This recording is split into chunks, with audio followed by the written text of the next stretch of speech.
আজকে আমি আপনাদের দেখাবো কিভাবে ডিপসিক অ্যাপস ডাউনলোড ইনস্টল এবং ব্যবহার করতে হয়।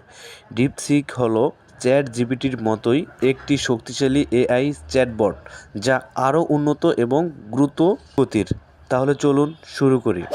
প্রিয় দর্শক, এই ডিপসিক অ্যাপসটিকে প্রথমে আপনাদের ইনস্টল করতে হবে। এই অ্যাপসটি ইনস্টল করার জন্য আপনার ফোন থেকে চলে যাবেন গুগল প্লে স্টোরে।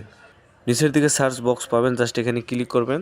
ক্লিক করার পরে উপরের দিকে আপনারা সার্চ করবেন ডিপসিক। ডিপসিক লেখার পরে নিচের দিকে সার্চ অপশনে ক্লিক করে দেবেন। ক্লিক করার পরে আপনার সামনে কাঙ্ক্ষিত অ্যাপসটি চলে আসবে। আসার পরে এই অ্যাপসটি আমার এখানে ওপেন লেখা আছে, কারণ আমি আগে থেকে অ্যাপসটিকে ইনস্টল করে রেখেছি। আপনাদের ক্ষেত্রে এখানে ইনস্টল লেখা থাকবে, জাস্ট ইনস্টলে ক্লিক করে অ্যাপসটিকে ইনস্টল করে নেবেন। অ্যাপসটি যদি আপনাদের ইনস্টল করা হয়ে যায় তাহলে ওপেনে ক্লিক করে দিবেন। ওপেনে ক্লিক করার পর আপনার সামনে এরকম একটা ইন্টারফেস চলে আসবে। নিচের দিকে দুটো অপশন দেখতে পারবেন,